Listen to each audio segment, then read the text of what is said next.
Champions লিগে Erling হল্যান্ডের অর্ধশত গোলের রেকর্ডের দিনে জয় নিয়ে মাঠ ছেড়েছে ম্যানচেস্টার সিটি। ঘরের মাঠে নাপোলিকে 2-0 গোলে বিধ্বস্ত করেছে সিটিজেন্সরা।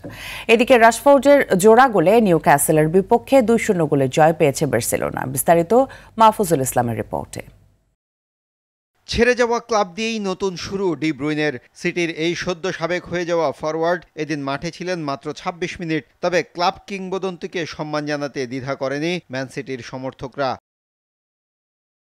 এর আগে ম্যাচের ২১ মিনিটেই বড় আঘাত নাপোলির ডেরায়। বক্সের কিছুটা বাইরে হল্যান্ডকে ফাউল করে লাল কার্ড দেখে মাঠ ছাড়েন লোরেনজো।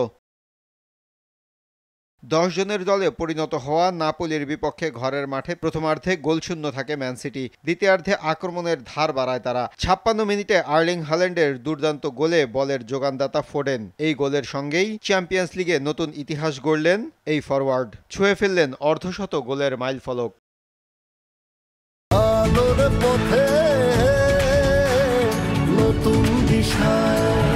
৬৫ মিনিটে প্রতিপক্ষের বক্সে ৩ ফুটবলারকে বোকা বানিয়ে দুর্দান্ত গোল করেন ডোকু। শেষে ২-০ গোলের জয় নিয়ে মাঠ ছাড়ে ম্যানচেস্টার সিটি। এদিকে নিউক্যাসলের ঘরের মাঠ থেকে ২-১ গোলের জয় নিয়ে ফিরেছে বার্সেলোনা। ম্যাচের প্রথমার্ধে বেশ কিছু সুযোগ হাতছাড়া করে নিউক্যাসল। দ্বিতীয়ার্ধে ৫৮ মিনিটে রাশফোর্ডের গোলে এগিয়ে যায় বার্সা। ৬৭ মিনিটে নিজের জোড়া পূরণ করেন রাশফোর্ড। বক্সের বাইরে থেকে তার করা জোরালো শটে বল চলে যায় নিউক্যাসলের জালে। ম্যাচের ৯০ মিনিটে গর্ডনের গোলে ব্যবধান কমালেও হার এড়াতে পারেনি নিউক্যাসল। মাহফুজুল ইসলাম, আর টিভি।